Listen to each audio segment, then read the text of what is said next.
Lightning was the first 5-star unit I ever received. Shortly after, I managed to pull a second Lightning. And then, after a few months, one of the Lightnings gained a 5% booster to the Trustmaster reward gauge. Not the best investment.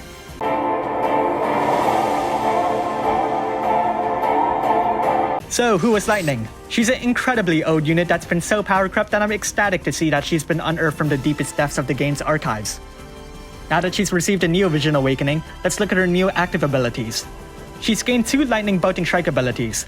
Blade of Thunder is a brave ability that just deals damage, while Crashing Thunder Slash will also lower the enemy's lightning resistance by 120%.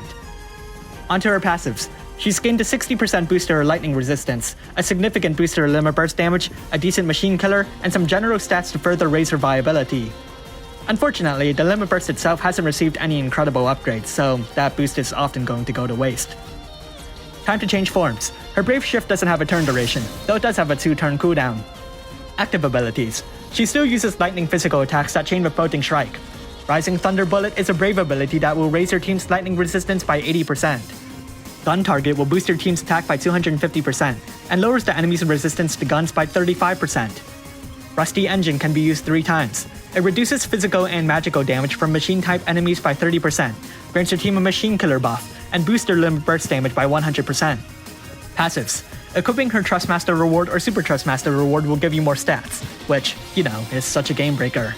You can raise her machine killer buff to 200% if you raise the associated brave ability. Otherwise, she still retains the evasion boost from the Awaken ability in her regular form, and still prefers to dual wield up a sword and a gun. Finally, her limit burst. Rose and Bloom can increase your team's attack and magic by 280%, let them deal lightning damage, and increase their lightning damage by 25%. The limit burst itself doesn't actually do damage though. Alright, let's rank brave abilities.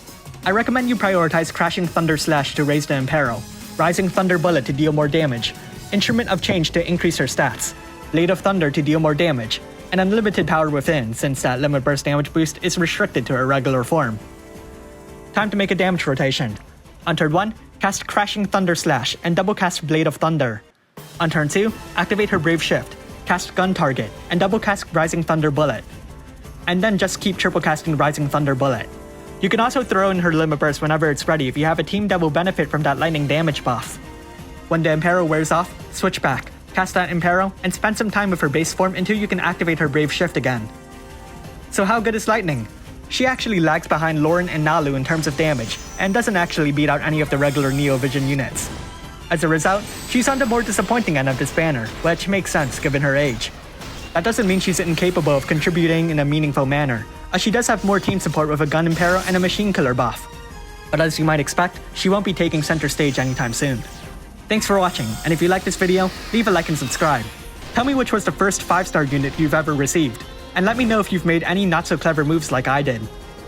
Really biting me back now.